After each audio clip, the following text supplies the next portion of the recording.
지난 6일 새벽부터 오늘 새벽까지 5번, 그리고 지금 이 성령 기도회까지 모두 6번에 걸쳐서 신년 특별 새벽 기도회를 진행하고 있습니다. 매년 이맘때가 되면은 겨울 날씨가 다 그렇습니다만은 올해는 특별히 이번 특세 기간 동안에 공교롭게도 한파주의보가 발령되었고, 또 여러분 곳곳에서 또 콜록콜록 기침하시지만은 정말 감기가 대유행을 하고 있습니다. 이런 상황에서 물론 걱정되기도 했지만은 걱정보다는 오히려 이렇게 기도하게 되었습니다. 하나님, 이번 한파보다도 하나님을 향한 우리들의 마음과 열정이 더 강하게 하여 주옵소서 하는 겁니다. 이 새벽에 드려지는 찬양과 말씀과 기도가 한파보다 더 뜨겁게 하여 주시옵소서 하는 겁니다. 하나님께서 우리들의 기도를 들어주신 줄로 믿습니다. 매일 온라인 오프라인 합쳐가지고요 500분이 넘는 우리 성도들이 이번 신년 특세에 함께 해주셨습니다.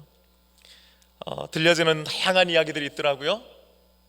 한 분 한 분 사연들을 들어보면요, 얼마나 이 시간을 사모했는지, 또 하나님께서 주신 은혜가 얼마나 컸는지를 느끼게 되어서 도전과 함께 은혜가 되었습니다.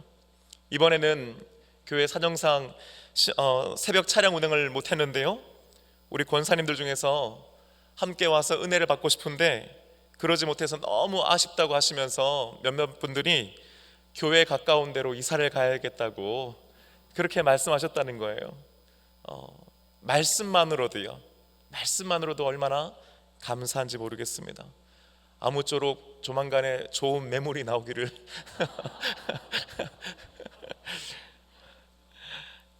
이 기간 동안에요 벌써 하나님의 놀라운 응답들이 있는 줄로 믿습니다.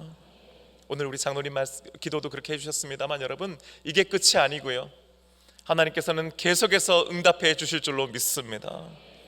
이번 신년 특세 주를 힘입는 사람이라는 주제로 고린도후서 6장 8절 하반절부터 10절까지의 이 짧은 구절을 가지고 말씀 전하고 있습니다. 제가 보통 신년 특세 주제를 정하고요 성경 본문을 정할 때는 성경의 인물이나 혹은 어떤 하나의 사건을 주제로 해서 좀 이야기식으로 그것을 풀어서 이렇게 쭉 설명을 하고 말씀 증거하거든요.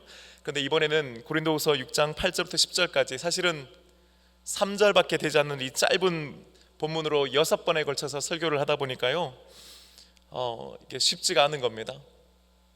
사도 바울이 그랬지 않습니까? 나는 날마다 죽노라. 여러분, 제가 그랬습니다. 매일 죽을 뻔했습니다. 그러면서도요 제가 하나님께 개인적으로 기도한 것이 있었는데, 그것은 바로 하나님, 이 특세 기간 동안에 제가 제일 은혜 받게 하여 주옵소서 하는 겁니다. 그리고 하나님께서 저에게 그런 응답을 주셨다고 저는 믿습니다. 오늘 이 밤 여러분, 우리 각자 이런 마음으로 말씀 듣기를 원합니다. 하나님, 내가 가장 은혜 받게 하여 주옵소서. 여러분 한번 따라해 보시겠어요? 하나님, 내가 가장 은혜 받게 하여 주옵소서. 그 주인공이 바로 여러분 되시기를 주님의 이름으로 축복합니다. 주를 힘입는 사람들, 이번 신년 특세의 주제였습니다. 바울은 오늘 본문에서 속이는 자 같으나 참되고, 무명한 자 같으나 유명하고, 또 죽은 자 같으나 살아있고, 징계를 받는 자 같으나 죽임을 당하지 아니하고, 근심하는 자 같으나 항상 기뻐하고, 가난한 자 같으나 많은 사람을 부유하게 하는 자에 대해서 말씀하고 있습니다. 그런데 그는 이 모든 말씀의 주어를 나는 이라고 하지 않았습니다. 나 바울은 그런 사람입니다 라고 고백하지 않았습니다. 우리는 했습니다. 여기서 말하는 우리는 누구입니까? 그 옛날 2000년 전 이 고린도 후서를 쓴 사도 바울과 2000년 전 이 고린도 후서를 받아들었던 바로 고린도 교회 성도들입니다. 하지만 그게 다가 아닙니다. 오늘 이 자리에서 이 말씀을 듣고 있는 여기 있는 저와 여러분도 바로 이 우리 안에 포함되는 것인 줄로 믿습니다. 왜입니까? 우리가 바울과 마찬가지로, 고린도 교회 성도들과 마찬가지로 하나님의 자녀요 성도요 주를 힘입는 사람들이기 때문인 줄로 믿습니다. 그렇습니다. 여러분, 하나님의 자녀요 성도요 주를 힘입는 사람들인 우리들은 속이는 자 같으나 참되고, 무명한 자 같으나 유명한 자요, 죽은 자 같으나 살아있고, 징계를 받는 자 같으나 죽임을 당하지 아니하고, 근심하는 자 같으나 항상 기뻐하고, 가난한 자 같으나 모든 사람을 부유하게 하는 사람들인 줄로 믿습니다. 아, 목사님 아직은 아닌데요, 아직 멀었는데요 하시는 분 계십니까? 앞으로 열심히 교회 다니고 남들보다 더 열심히 신앙생활하고 성경을 몇 번을 읽고 또 기도를 몇 시간을 하고 전도를 몇 명을 하고 앞으로 헌금 많이 하면 언젠가 여러분들도 그렇게 될 수 있습니다가 아니지요. 이미 우리는 그런 사람들인 줄로 믿습니다. 여러분, 우리들은 이미 그런 사람들이고 우리는 이미 그렇게 살아왔고 살고 있으며 앞으로도 우리는 그렇게 살아가야 하고 살 수 있는 줄로 믿습니다. 제가 이것을 계속해서 거듭 강조하는 이유가 있습니다. 우리는 자꾸 우리 자신이 너무나 부족하고 연약한 그리스도인들이라고 생각합니다. 믿음도 없고 그나마 있다가도 자주 없어지고 너무 적고 말씀을 알지만 말씀대로 살지 못하고 성경도 잘 모르고 기도도 잘 못하고 전도도 잘 못하고 뭐는 못하고 뭐는 못하고 뭐는 못하는 그런 신앙인. 그러다 보니까 목표를 어디다 두는 겁니까? 참되고 살아있고 죽임을 당하지 아니하고 항상 기뻐하고 많은 사람을 부욕케 하고, 이것이 우리의 목표가 되어야 되는 건 아는 거죠. 이래야 되는데 문제는 뭡니까? 우리의 현실과 이런 우리의 목표가 너무나 큰 간격을 가지고 있는 겁니다. 너무 차이가 나는 겁니다. 하나님께서는 분명 우리에게 거듭해서 너는 이미 그리스도 예수 안에서 구원받았다, 너는 내 자녀이다, 너는 성도이다, 너는 이미 주를 힘쓰는 사람이다라고 말씀해 주심에도 불구하고 우리들은 자꾸 아니에요 하나님, 아직 저는 멀었어요, 아니에요 하나님, 저는 아직 못해요 라고 말합니다. 우리는 자주 참되고 살아있고 죽임을 당하지 아니하고 항상 기뻐하고 많은 사람을 부요하게 해야 하나님의 자녀가 되고 성도가 되고 주를 힘쓰는 자가 된다고 생각합니다. 어느 순간 그것이 우리의 목표가 되어버립니다. 그런 것들을 넉넉히 하게 되는 사람, 그런 것쯤은 넉넉히 하는 사람이 우리의 목표가 되어버리는 것이죠. 그러니까 종종 당신은 구원받았습니까? 당신은 구원의 확신이 있습니까? 라고 하는 질문에 우리는 자신이 없어지는 것입니다. 대답을 못하는 겁니다. 이런 생활이 자꾸 반복되면 어떻게 됩니까? 신앙생활에는 기쁨과 감사와 감격을 누리지 못하게 됩니다. 분명 처음 예수 믿고 교회 다니면서 마음의 평강을 얻고 구원받았다고 하는 것에 감사해서 눈물 콧물 쏟았던 적이 있었는데 시간이 지나면 지날수록 아는 게 많아지면 많아질수록 어떻게 됩니까? 자꾸 해야 되는데 못하고 있고 하지 말아야 되는데 하고 있는 나를 보게 되는 겁니다. 결과적으로는 이렇게 되다 보면요, 신앙생활이 율법적으로 변하게 됩니다. 뭘 하느냐 안 하느냐, 믿음의 척도가 뭘 할 줄 알게 되느냐 여전히 못하고 있느냐가 기준이 되어버리는 것이지요. 여러분, 전부 그런 건 아닙니다만은 부모님은 참 신앙생활을 열심히 하는데요, 그 자녀들이 신앙생활을 잘 안 하거나 또 방황하는 경우를 종종 보게 됩니다. 그 자녀들이 보기에요, 부모가 하고 있는 신앙생활이 어렵고 복잡하게 보이는 겁니다. 자꾸 뭘 해라, 뭘 하지 말라고 하는 식으로 신앙생활이 자꾸 어떤 통제가 되는 거예요. 억압이 되는 거예요. 답답하게 느껴지는 겁니다. 우리 집안이 지금 예수 믿는 몇 대째인데, 네가 지금 몇 대째인데 어떻게 그렇게 할 수 있어라고 말하는 거죠. 우리는 예수 믿는 집안이니까 이건 안 돼, 이건 해야 돼 하는 것들이 점점 많아지는 겁니다. 여러분, 오늘 아이들한테 한번 물어보세요. 너 예수 믿는 것이 행복하니? 너 신앙생활 하는 것이 재밌고 즐거워? 여러분 꼭 물어보세요. 아니요? 여러분 스스로에게 한번 물어보십시오. 여러분은 예수 믿는 것이 행복하십니까? 여러분 지금 신앙생활을 즐겁고 기쁘게 하고 계십니까? 여러분 한번 잘 들어보세요. 제가 이제 신앙생활을 하는 전혀 다른 두 가지의 양상에 대해서, 제가 방법에 대해서 한번 말씀드릴 거예요. 이 차이를 한번 느껴보세요. 참되고 살아있고 죽임을 당하지 아니하고 항상 기뻐하고 많은 사람을 부요하게 해야 하나님의 자녀고 성도고 주를 힘쓰는 사람입니다. 그걸 아직 못하세요? 그러면 당신은 아직 하나님의 자녀요 성도요 주를 힘쓰는 사람이 아닙니다. 다른 하나는요, 당신은 이미 하나님의 자녀이고 거룩한 성도이고 주를 힘입는 사람입니다. 그러니 당신은 참되고 살아있고 죽임을 당하지 아니하고 항상 기뻐하고 많은 사람을 부유하게 할 수 있습니다. 왜인 줄 아세요? 당신은 이미 그런 사람이니까요. 여러분, 이 둘의 차이를 아시겠습니까? 여러분, 어느 것이 듣기에 더 좋으십니까? 어느 쪽이 복음 같습니까? 여러분은 어느 쪽을 선택하시겠습니까? 그렇습니다. 당연히 후자가 되어야 하는 것이지요. 우리는 이미 하나님의 자녀입니다. 우리는 이미 거룩한 성도입니다. 우리는 이미 주를 힘입는 사람들인 줄로 믿습니다. 우리는 이미 구원받았습니다. 죄와 사망의 법이 우리를 어떻게 하지 못합니다. 로마서 8장 1절과 2절의 말씀이 그래서 이렇게 증거하는 것입니다. 그러므로 이제 그리스도 예수 안에 있는 자에게는 결코 정죄함이 없나니 이는 그리스도 예수 안에 있는 생명의 성령의 법이 죄와 사망의 법에서 너를 해방하였음이로다. 할렐루야. 여러분은 그리스도 예수를 구주로 믿고 있습니까? 여러분은 그리스도 예수 안에 있는 사람입니까? 그렇다면 그리스도 예수 안에 있는 생명의 성령의 법이 죄와 사망의 법에서 너를, 바로 저와 여러분을 이미 해방한 것인 줄로 믿습니다. 사도 바울이 그리스도 예수를 믿어 그분 안에 있었던 사람입니다. 그는 그것으로 구원받았던 사람입니다. 고린도 교회 성도들이 바로 그 사도 바울이 전한 복음, 예수 그리스도를 믿어 그분 안에 있었던 것입니다. 그래서 저들 역시 구원을 받았습니다. 우리들 역시 마찬가지입니다. 그리스도 예수를 믿어 그분 안에 있는 저와 여러분은 이미 구원받은 줄로 믿습니다. 사도 바울은 오늘 본문 10절 하반절에서 이렇게 고백합니다. 우리 한 목소리로 함께 읽어보십시다. 아무것도 없는 자 같으나 모든 것을 가진 자로다. 아멘. 아멘. 예수 그리스도를 믿는 우리, 하나님의 자녀요 성도요 주를 힘입는 사람은 과연 누구인가?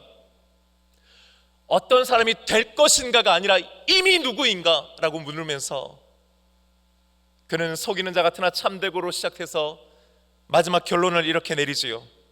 아무것도 없는 자 같으나 모든 것을 가진 자로다. 아멘. 과연 사도 바울은 아무것도 없는 자였습니까? 맞습니다.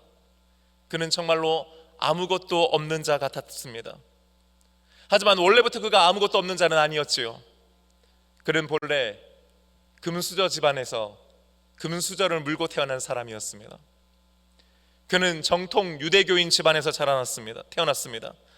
어려서부터 철저하게 신앙교육을 받으면서 자랐고 모든 율법을 지키는 사람이었습니다. 동시에 그는 그 팔레스타인에 있는 유다 땅에서 태어난 것이 아니요 로마 제국의 다소라고 하는 도시에서 태어났습니다. 다소는 당시 로마 제국의 도시들 중에서 아테네와 알렉산드리아 다음으로 학문과 철학이 발달되어 있는 도시였습니다. 소위 말하면 유명 대학 도시였단 말입니다. 그는 태어날 때부터 로마 시민권을 가지고 있었습니다. 이 말은 그의 부모가 이미 로마 시민권을 가지고 있는 사람들이었다는 말입니다. 아마도 바울의 부모는 상당한 재력을 가지고 있었던 사람들이었을 것임에 틀림없습니다. 왜냐하면 로마 시민권은 아무나 가질 수 있는 것이 아니었기 때문입니다. 그가 성장하자 그의 부모들은 바울을 가말리엘이라고 하는 당시 최고의 학자에게 보내 수업을 받게 합니다. 오늘날로 치면은 강남 대치동 일타 강사에게 과외를 받게 했다는 말입니다. 게다가 그는 청년 시절에 예루살렘으로 유학을 갔지요. 이런 것들을 종합해 봤을 때 그는 먹고 사는 문제가 이미 해결된 사람이었단 말입니다. 아니요, 가만히 있으면요 당시의 사회법상 부모가 가지고 있던 모든 재산과 토지와 권리를 그냥 그대로 상속받을 수 있는 사람이었다는 말입니다. 하지만 그는 이 모든 것을 잃게 되었습니다. 왜입니까? 이후에도 말하겠지만 바로 예수 그리스도 때문입니다. 성경학자들은 아마도 사도 바울이 예수님을 믿고 그리스도인이 됨으로 인해서 그 집안과 가문으로부터 추방 혹은 쫓겨났을 것이라고 말합니다. 그는 적어도 더 이상 집안과 가문으로부터 아무것도 받을 수 없게 되었습니다. 또 다른 의미에서 그는 정말 가진 것이 없는 자였습니다. 오늘 새벽에도 제가 설교했듯이 그는 3번의 전도 여행을 통해서 총 10년에 걸쳐 전도 여행을 다니며 여행을 다녔지요.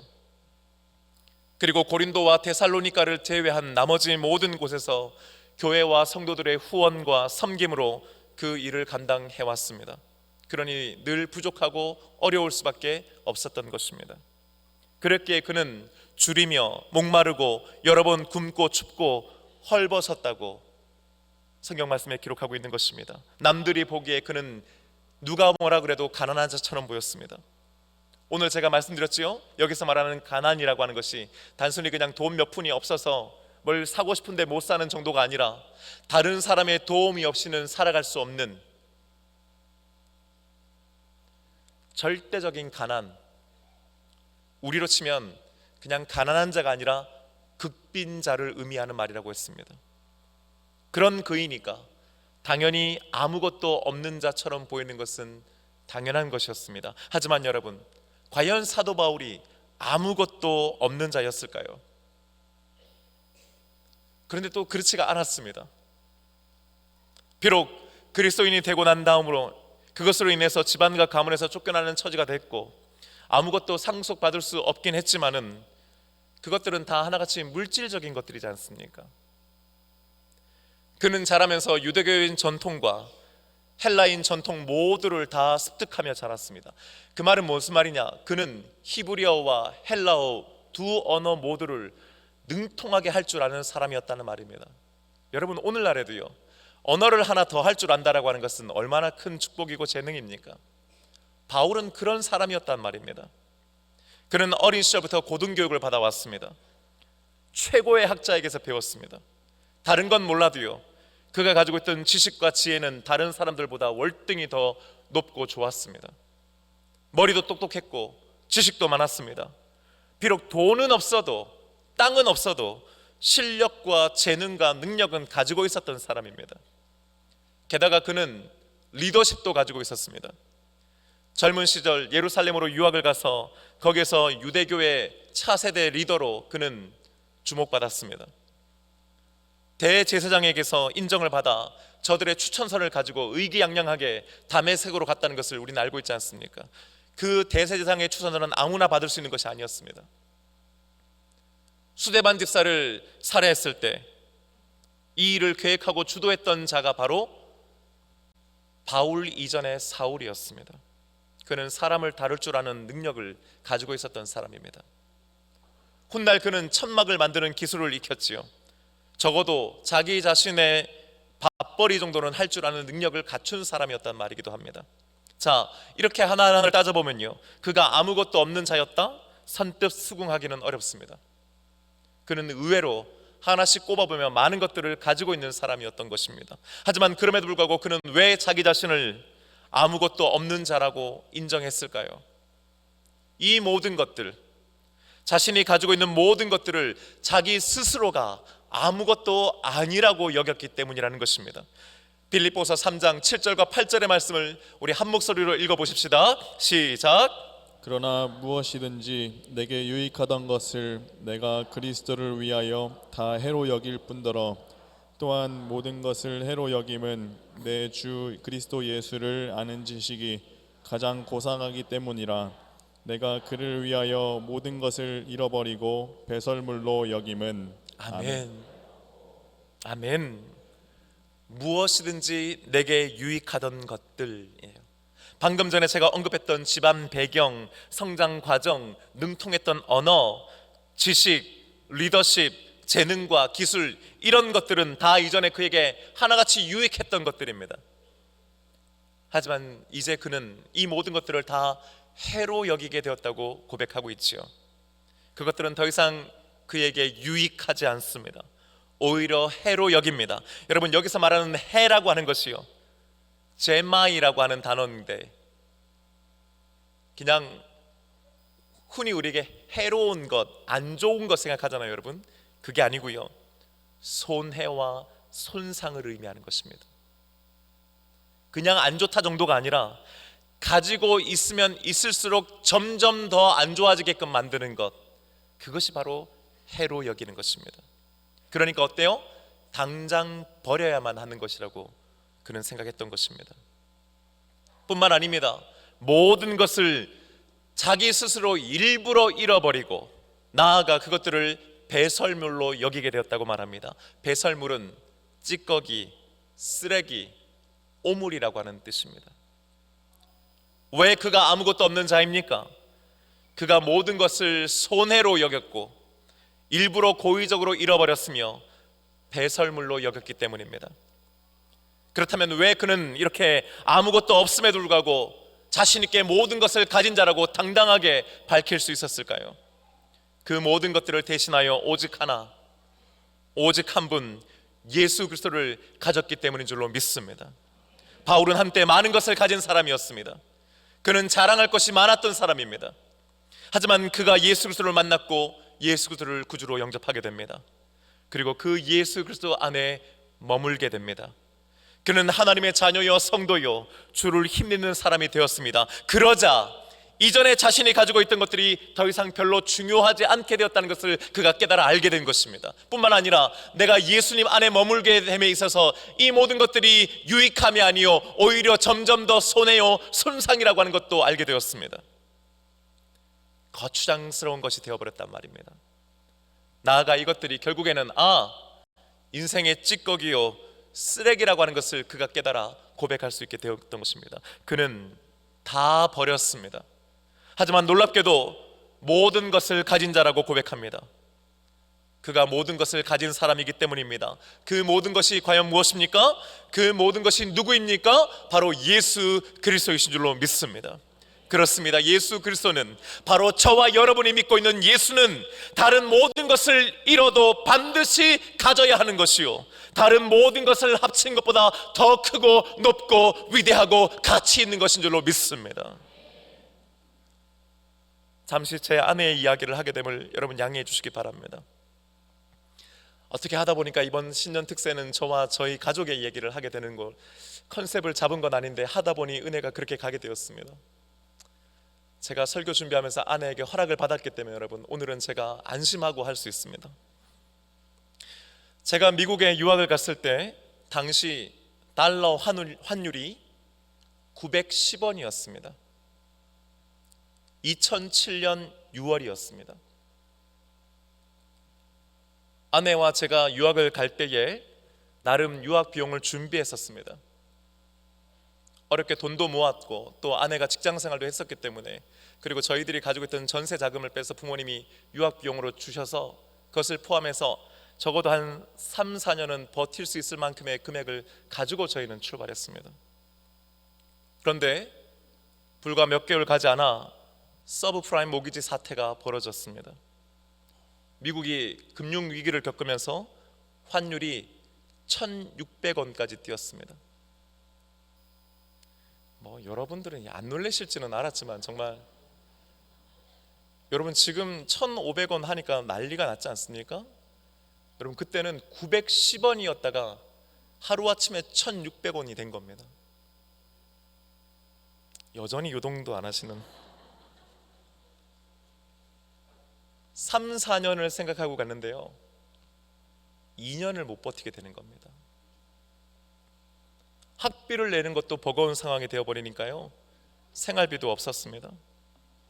제가 마침 그때 석사를 마치고 박사과정에 들어가 있었기 때문에 아내가 풀타임으로 일을 해야 했습니다. 물론 저도 학교 기숙사 청소하고 또 겨울에는 눈 치우는 아르바이트, 여러분 제가 눈 잘 치웁니다. 시카고 눈이 만만치가 않거든요. 근데 저는 그 눈을 치울 때마다 항상 행복했습니다. 왜냐하면 제가 눈을 치워야 돈을 받기 때문이었어요. 한글학교 버스 운전했고요. 저도 한글학교 가서 애들, 초등학생 아이들 가르쳤습니다. 다 그렇지만 제가 했던 건 파트타임이었고요. 아내는 이제 풀타임으로 일을 하게 되는 거죠. 하지만 처음에 아르바이트가 구해지지 않는 겁니다. 이때 겨우 아내가 얻게 된 일이 산후도우미였습니다. 당시 아내가 31살이었는데요. 산후도우미를 해본 적은 당연히 없었겠죠. 하지만 열심히 했고 또 나름 좋은 산모들과 연결되어서 힘들지만 그래도 잘 해나갔습니다. 여러 산모들로부터 좋은 평점을 받아서 연락도 올 때가 있었습니다. 여기 뭐 LA인데 와서 한 3주 해줄 수 있느냐 하는 거예요. 그런데 한 번은 유독 까다로운 산모를 만났습니다. 37살에 첫 아이를 낳은 산모였습니다. 그런데 이 산모가 요구하는 것이 좀 까다로웠습니다. 예를 들면 모든 아기 빨래를 손빨래로 해달라는 겁니다. 게다가 천기저귀만 사용했습니다. 심지어 물티슈도 쓰지 말라고 하고 가제 수건만을 사용하고 그건 역시 모두 손빨래 그리고 반드시 삶으라고 요청했습니다.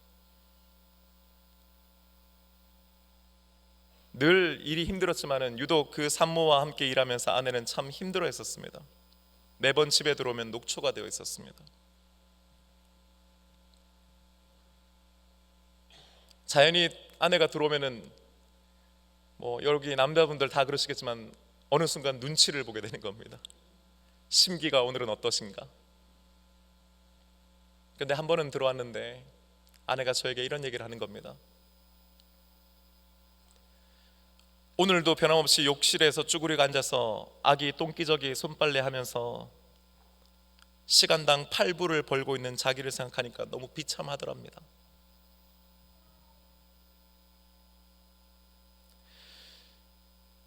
그래도 나름 지금까지 열심히 살아와서 남들 부러워하는 대학 나오고 서울대학병원 실험실에서 일하고 삼성병원 연구소에서 연구원으로 일했던 경력도 있었는데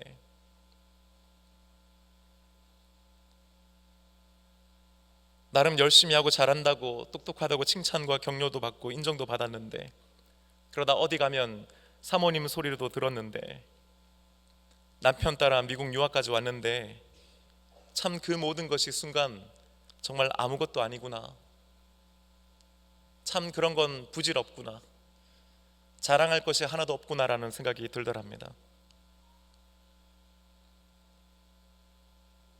오히려 그런 것들을 자랑할 생각을 하니 더 비참하더랍니다. 고작 이러려고 내가 그렇게 열심히 애쓰며 살았나 하는 생각이 들더랍니다. 그런데 그때 동시에 떠오른 말씀이 있었답니다. 갈라디아서 6장 14절의 말씀입니다. 함께 읽어보십시다. 그러나 내게는 우리 주 예수 그리스도의 십자가 외에 결코 자랑할 것이 없으니. 아멘. 아멘. 그렇구나. 십자가 말고는 자랑할 것이 없구나. 어느 대학을 나왔다는 것이, 어떤 직장에서 어떤 일을 했다라고 하는 것이 자랑할 것이 아니구나라고 하는 것을 알게 되었다는 것입니다. 그러면서 빌립보서 3장 8절의 말씀, 우리가 잠시 전에 읽었던 말씀, 예수를 아는 지식이 가장 고상하고 이전에 있던 것들은 모두 배설물로 여기려고 하는 바울의 고백이 생각나더랍니다. 그 순간 놀랍게도 예수를 아는 것이 가장 큰 자랑이요, 재산이요, 기쁨임을 깨닫게 되었다는 것입니다. 그때부터 아내는 그 어려운 산모와 함께 일하면서도 불평하지 않고 이것이 내게 주신 영적인 훈련이라 생각하게 되었습니다. 그리고 나서 얼마 후 저희는 포트웨인으로 가서 개척을 했고, 개척한 지 6년 만에 처음으로 우리 교회에서 아기가 태어나 이후에 모두 6명의 아기가 태어나게 됩니다. 그리고 그때 시카고에서 산후도우미 했던 경험으로 제처는 아내들을 섬길 수 있었음에 감사하게 되었습니다. 아마도 사모 중에 성도 집에 찾아가서 전몸살을 풀어준 사모는 제처밖에 없지 않을까 싶습니다. 사랑하는 여러분, 우리들은 뭐 하나라도 더 가지려고 얼마나 열심히 삽니까? 그것은 결코 잘못된 것이 아닙니다. 주님께서는 우리가 무엇을 먹을까 마실까 입을까를 염려하는 것을 뭐라 하지 않으셨습니다. 오히려 그분은 그것들에 관심을 가져주시는 분이요 책임져 주시는 분이신 줄로 믿습니다. 오늘 사도 바울이 모든 것을 가진 자라고 했을 때 여기서 가진이라고 하는 의미는 단순히 소유의 의미가 아닙니다. 즉 다른 모든 것들을 다 던져버리고 버려버리고 오직 예수만 가지라고 하는 말씀이 아닌 것입니다. 그리스어 카테초는 붙잡는다, 고수하다, 지키다는 의미를 가지고 있습니다. 무슨 말입니까? 아무것도 없는 자 같으나 모든 것을 가진 자, 예수 그리스도를 붙잡는 자, 예수 그리스도를 고수하는 자, 예수 그리스도를 지켜내는 자라고 하는 의미인 줄로 믿습니다. 사랑하는 여러분, 우리들은 하나님의 자녀요 성도요 주를 힘입는 자들입니다. 우리들은 다른 모든 것들을 다 놓쳐도 다 잃어도 예수 그리스도를 붙잡는 자들이요 예수 그리스도를 고수하는 자들이요 예수 그리스도를 우리들의 삶 가운데 지켜내는 자들인 줄로 믿습니다. 그때 우리는 속이는 자 같으나 참되고 무명한 자 같으나 유명한 자요 죽은 자 같으나 살아있고 징계를 받는 자 같으나 죽임을 당하지 아니하고 근심하는 자 같으나 항상 기뻐하고 가난한 자 같으나 많은 사람을 부유하게 하고 아무것도 없는 자 같으나 모든 것을 가진 자로 살게 되는 것인 줄로 믿습니다. 사랑하는 여러분, 주를 힘입는 자 2025년 한 해 우리 이렇게 사십시다. 이렇게 살아내십시다. 우리의 열심 이전에 하나님께서 이미 우리를 그런 사람 되게 하신 줄로 믿습니다. 그렇게 살아가도록 서로를 도우십시다. 서로를 세워가십시다. 믿음의 공동체를 함께 일으켜 세우십시다. 나아가서 우리가 누구인지를 알지 못해서 우리를 향해 함부로 평가하고 판단하는 저 세상과 세상 사람들을 향해 우리들이 누구인지를 자신 있게 고백할 뿐만 아니라 그들을 우리와 같은 사람으로 변화시켜내는 믿음의 사람들이 되시기를 주님의 이름으로 축복합니다. 기도하십시다. 하나님 감사합니다. 이번 신년 특세를 통해서 우리들이 누구인지를 다시 한번 깨닫게 해주시니 감사합니다. 우리는 너무나 자주 아직은 멀었다고, 아직은 못한다고, 이것도 못하고 저것도 못하고 우리는 망설이고 주저앉아 있지만은 하나님은 이미 우리가 그런 사람이라고 말씀해 주시니 감사합니다. 부족하지만은, 연약하지만은, 아직 잘 모르지만은 하나님 그렇다고 말씀해 주시고 약속해 주셨사오니 그 믿음을 가지고 그렇게 한번 살아보게 하여 주시옵소서. 종교적인 열심 이전에 복음의 기쁨과 감사와 감격이 먼저 우리 가운데 있게 하여 주시옵소서. 우리 자녀들에게 이래라 저래라 명령하기 이전에 믿음의 사람이 가지는 기쁨과 감사와 감격이 무엇인지를 먼저 가르치고 보여주는 우리 부모들이 되게 하여 주옵소서. 우리 동서원교회는 이 강단에서 율법이 아니라 복음이 선포되게 하여 주시옵시고 우리 성도들은 율법주의적인 사람이 아니라 복음의 사람들이 되게 하여 주시옵소서. 감사하며 예수님의 이름으로 기도하옵나이다. 아멘. 여러분, 이제 우리 다 함께 자리에서 일어났어요. 함께 찬양하며 기도하십시다.